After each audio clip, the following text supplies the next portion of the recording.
Pour moi, mes frères, je ne suis pas venu à vous avec les discours de la sagesse. Ma parole et ma prédication n'ont pas consisté dans les discours persuasifs de la sagesse. 1 Corinthiens 2, 1, 4. L'apôtre vient de rappeler comment Dieu choisit ses instruments pour l'accomplissement de ses desseins dans le monde.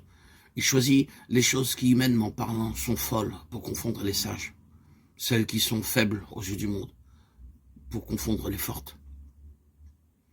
Il a choisi les plus méprisées, même celles qui ne sont point, pour anéantir celles qui sont.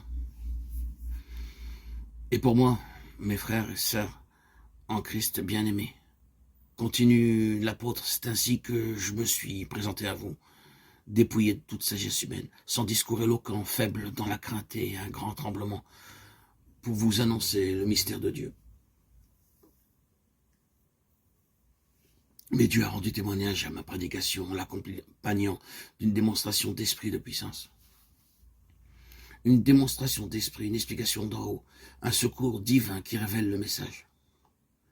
Si la prédication de la croix n'est pas accompagnée de cette illumination intérieure, de cette puissance de conviction de l'esprit, elle reste incompréhensible pour la raison seule qui se détourne et se donne à un autre évangile.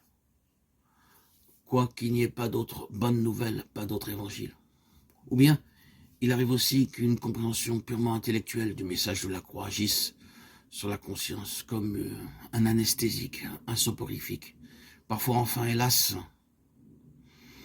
la croix est matérialisée, on adore le symbole extérieur. Le message ne transforme pas, ne pénètre pas, ne s'empare pas de la vie. L'adversaire sait assez qu'il peut garder les âmes en sa dépendance sous couvert du signe de la croix. Aussi longtemps que l'illumination intérieure de l'esprit n'a pas révélé toutes les profondeurs et les richesses du message. Il n'est pas nécessaire que celui qui prêche la croix recourt aux paroles persuasives de l'éloquence et de la sagesse humaine pour que la puissance de Dieu se manifeste et rende cette prédication féconde. Au contraire, l'apôtre nous avertit que ceci voilerait le message, le cacherait. Christ m'a envoyé pour annoncer l'évangile, non avec les discours de la sagesse, de peur que sa croix ne soit rendue inutile. 1 Corinthiens 1, 17. Cela expliquerait-il pourquoi chez tant d'individus la connaissance de la croix de Christ reste inutile, sans fruit, sans provoquer la transformation de la vie. Le prédicateur peut rendre inutile la croix de Christ. Quelle redoutable responsabilité. Le Fils de Dieu a livré son âme à la mort pour le salut éternel des hommes.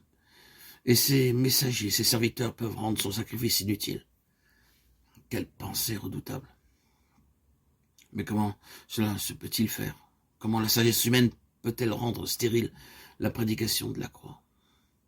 Ne serait-ce pas que l'homme préoccupé de rhétorique, de forme oratoire, n'a pas été lui-même saisi par la croix de Christ, par la folie de la croix, où le moi est crucifié, de ce qu'il n'est pas comme Paul, l'esclave de Christ, de sorte qu'il se préoccupe surtout de la forme de son discours et attire l'attention sur le messager plutôt que sur le message, sur la forme plutôt que sur le fond, sur le serviteur plutôt que sur le maître.